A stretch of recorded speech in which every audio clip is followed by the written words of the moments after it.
My friend won't accept that I don't want to be romantically involved with him, and now I don't know what to do after he made a complete fool of himself trying to convince me otherwise. Posted by you/throw a waffle away. I've had a very tough year with nearly every type of relationship in my life, romantic/intimate, familial, friendship, professional. You name it, it's blown up in my face. I've been to therapy, it wasn't great, but I'm trying my best to learn from it and not give in to avoidance and self-isolation. So that's the background. I, 24F, volunteer at an animal shelter several times a week, and there's a regular group that goes at the same time, all of whom are older than me. The closest one to my age is 28M. It seemed natural for us to see if we were a good match romantically, but ultimately, I'm not feeling anything toward him, and with everything else this year, I'm fine with focusing on myself and being single. We agreed to be friends back in July, and I thought that settled it. In mixed company outside of volunteering, obviously, we've had a few drinks and some deep talks, as in absolute trauma dumping, and usually, I'm opposed to this, but I thought being frank would help us be genuine friends and forget about the small amount of time we considered dating. Well, it turns out that over the past couple of months of having occasional conversations like this, it's only served to make his feelings stronger. More than once, he said, "We need to talk," and in those talks, he said things like how he appreciates our close friendship, etc., relating to trauma dumping and trust and whatever. Well, last week, during one of our little parties, I was joking about having a crush on someone at work. I wouldn't say it's a real crush, we've never spoken, and I'm certainly not trying to initiate anything, and 28M burst out that he's attracted to me and that I should stop talking about things like that. I went beet red and changed the subject. It really pisses me off that he thinks I should censor myself because of feelings he has, which I've done nothing to encourage. The next day, of course, I get a text that says, "We need to talk." I purposely skipped the shelter, but he insists on coming over to my parents' house because it's important. My parents were not home. So fine, he comes over, we chat a bit, and then I ask, "How bad is it?" He launches into some of his romantic history and how it's so rare to have feelings this strong and that I light up his day, blah blah blah. Excuse me for being callous, but I've heard this all before. He wants sex. That's what every single relationship and friendship I've had with men boils down to. 28M starts crying because I won't just force myself to be with him. I offer him a tissue, and he sniffs and asks for a band-aid instead because he fell earlier and scraped his knee.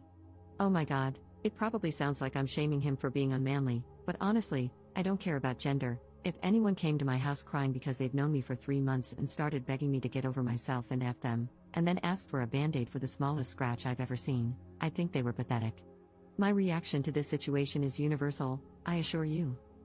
I was nicer in person than I'm being here, but I don't believe for a minute that I can continue our friendship as it was.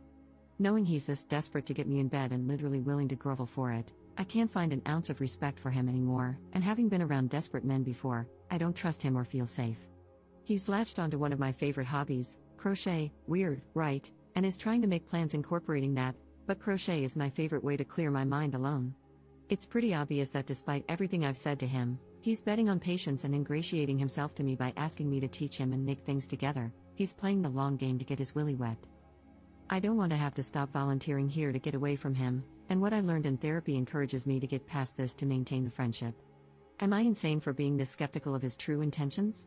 Is there anything else I can do to reduce his attraction, or is my pre-therapy instinct right to GTFO ASAP? Relevant comments. Commenter. This guy isn't your friend. He would have put these feelings in check immediately if he were truly your friend. He would have asked for distance while his feelings cooled down, anything but coming to you, begging for a relationship. He's a 28-year-old man, not some hormone-driven teen. He heard you when you said that you just want to be friends, and he's decided that's not good enough for him. Ops response. That's the issue I have with the crying here. I'm all for men being vulnerable and stuff, but this felt extremely manipulative, though I can't imagine how that would make me want to rip my clothes off, Lamau. I wasn't nice in how I described my feelings toward it, but I've seen Reddit pounce on stuff like that.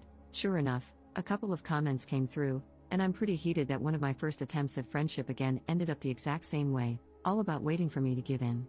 Here's another potential attack point for the internet. I guess I'm pretty, whether or not I wear makeup, so I've pretty much always been treated like this. Every guy friend I thought I had has gone there eventually. Even years later, it's I always had a crush on you, or I think I'm making a friend, but I get ghosted if I bring up that I like someone else. It's pretty clear my only value is having certain anatomy and a face that doesn't make people gag, and I don't have any empathy left anymore for situations like this.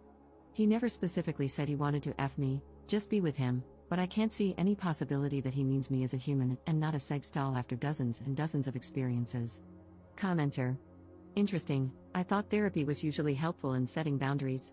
I feel like you should consider finding a new therapist if this one is encouraging you to maintain relationships with people who don't respect you or your boundaries. You did have a hand in his trauma bonding with you, another sign that your therapist is failing you. Find a new animal shelter to volunteer at. If there isn't another one in your area, you should consider finding a different place to volunteer if you enjoy contributing to your community in that way. But maintaining any kind of relationship with him at this point is just plain stupid. Ops response. Yeah, I learned pretty quickly after therapy that my exposures for social anxiety made everything worse. I'm avoidant as hell and have literally run away from situations I dislike, and this really expensive, famous program, I'm not kidding, people come from around the world, encouraged me to say yes to everything, and it made my mental health a lot worse. Update 4 days later. Unfortunately, there's more. Before I made my original post, I already had plans with a mixed group, including 28M. Before I dive in, I just want to thank everyone who shared their experiences with ill-informed therapy, social anxiety, boundaries, and struggles similar to mine.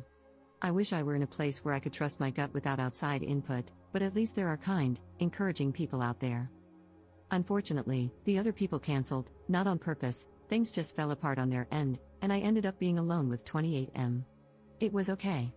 Later in the day, some of the others did show up, and we were messing around with those TikTok tarot readings, just being silly. Well, when it was my turn, the video that came up, of course, was all about love and romance, and I was like, no way, this makes me want to gag. 28M immediately burst into tears in front of everyone, saying, I wish you had said that the other night, that I make you want to gag.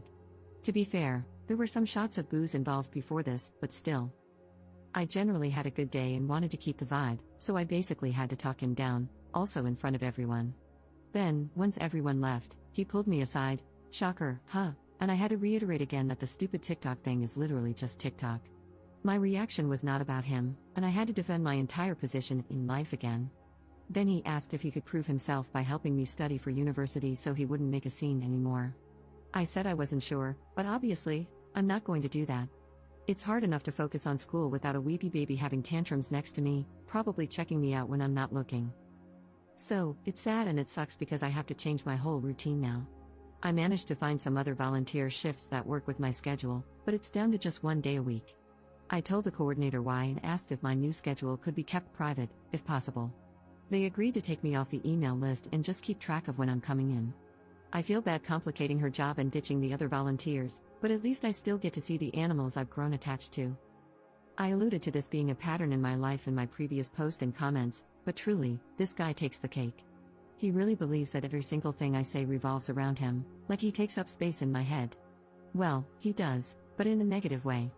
This week, things seriously escalated on his end, and I'm already tired of it. Surprise, 28M. I've actually lived an entire life without you, and I will continue to do so. Sorry you're so insecure that your life can be totally encompassed by someone else this easily. It's sad, but I doubt he will change. The tactic of cry, then guilt someone into giving me more of what I want is super easy to pull off. He sees every activity I do alone, joyfully, as an opportunity to commandeer that time and make it about him. I was nervous at first that he'd see this. I'm pretty sure he uses Reddit as well, but honestly, I don't care anymore. If he does, maybe seeing my side, because clearly, he cannot listen, might shock him into acting like a normal adult. Top 2 comments. Commenter. This guy is a pathetic creep. Hey, if you stumble across this poor lady's Reddit, please know that countless people, many of them women, think you're a super pathetic creep. You did not deserve to have this guy ruin something you enjoyed, either. I hope he gets abducted by aliens and returned to his creepy home planet. Commenter. Nothing is going to shock him into acting appropriately. He needs therapy, he needs to be brutally honest about his behavior with his therapist, and most importantly, he needs to be willing to do the work to change his behavior for good, which he won't do. All you can do is change your behavior to keep yourself away from creepy, manipulative dudes. Crying like that is manipulative, whether he means it to be or not. Stop hanging out with him one-on-one, and I would stop hanging out with the group if he's there. Can't you hang out with the other friends without him?